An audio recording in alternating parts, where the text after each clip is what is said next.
त्रिस्तरीय पंचायत चुनाव की तैयारियों में जुटी यूपी सरकार को इलाहाबाद हाईकोर्ट की लखनऊ खंडपीठ से बड़ा झटका लगा है। हाईकोर्ट ने शुक्रवार को आरक्षण प्रक्रिया को अंतिम रूप देने से इनकार कर दिया है और इस आदेश पर अंतरिम रोक लगा दी है। अदालत ने इस मामले में राज्य सरकार व चुनाव आयोग से जवाब तलब किया है। मामले की अगली सुनवाई 15 मार्च को होगी। यह आदेश जस्टिस ऋतुराज अवस्थी व जस्टिस मनीष माथुर की बेंच ने अजय कुमार की ओर से दाखिल जनहित याचिका पर पारित की है। याचिका में 11 फरवरी 2021 को जारी शासनादेश को चुनौती दी गई है। इस शासनादेश के हिसाब से ही वर्तमान में पंचायत चुनावों में आरक्षण प्रक्रिया पूरी करने की कार्यवाही चल रही थी। याची के वकील मोहम्मद अल्ताफ मंसूर ने कोर्ट में कहा कि पिछले जिला एवं क्षेत्र पंचायत चुनाव 2015 में हुए थे। उस वक्त की सरकार ने 16 सितंबर 2015 को शासनादेश जारी कर आरक्षण के रोटेशन का आधार वर्ष 2015 कर दिया था, यानी नए सिरे से आरक्षण जारी हुआ था। वर्तमान सरकार ने फरवरी में शासनादेश जारी कर आरक्षण के चक्रानुक्रम के लिए 2095 को आधार वर्ष घोषित कर दिया और इस हिसाब से आरक्षण रोटेट करने की प्रक्रिया भी शुरू कर दी। इसके तहत सीटों के नए आरक्षण की अंतरिम सूची भी जारी कर दी गई है। आपत्तियों के निस्तारण के बाद इसे अंतिम रूप दिया जाना है। याची का कहना है कि सरकार का यह आदेश मनमाना है और इसके तहत वह 16 मार्च को अंतरिम आरक्षण सूची भी जारी करने वाले हैं।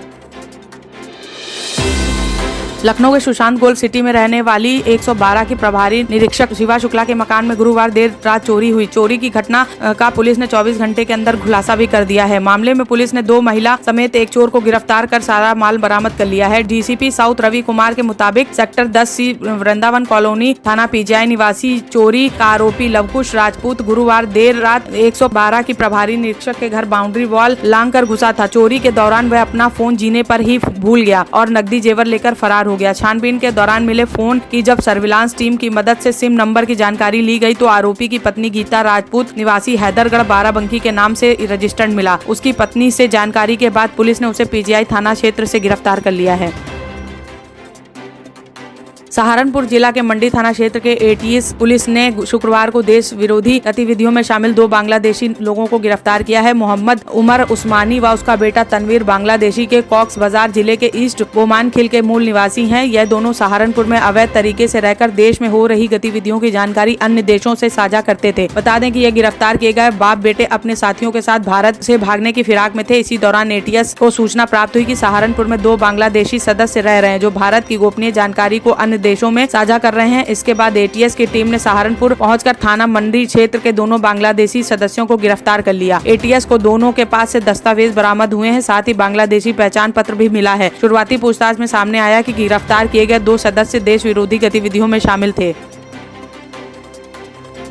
रिश्ते की बात करवाने के लिए ले जाने के नाम पर महिला के साथ चलती कार में गैंगरेप का मामला सामने आया है। आरोपी महिला को मेरठ के लिसाड़ी गेट क्षेत्र से कार में बैठाकर लाए थे। इस दौरान उन्होंने उसके साथ गैंगरेप किया। वारदात के बाद आरोपी उसे गाजियाबाद के मसूरी थाना क्षेत्र के नहर के पास छोड़कर फरार हो गए। गुरुवार देर रात उसने किसी तरह 112 पर कॉल कर पुलिस को सूचना दी। मौके पर पहुंची पुलिस ने पीड़िता को अस्पताल ले गई, जहाँ उसका मेडिकल करवाया गया। एसपी देहात रियाज रजा ने बताया कि गुरुवार रात करीब 11 बजे सूचना मिली थी। उसके बाद फौरन कार्रवाई करते हुए महिला को अस्पताल भेजा गया। शिकायत के आधार पर पुलिस ने लिसाड़ी के 3 युवकों पर मुकदमा दर्ज किया है। तीनों महिला के परिचित हैं। उसकी तलाश जारी है। पीड़िता ने बताया कि पहली शादी के कुछ दिन बाद उसका तलाक हो गया था, जिसके बाद आरोपी काले पीके व बाबिद उसके मां से दूसरी शादी करवाने की बात के नाम पर उसे लेकर आए थे। उनका कहना था कि तुम्हारी बेटी की उम्र कम है और उसकी शादी अच्छे लड़के से करवा देंगे।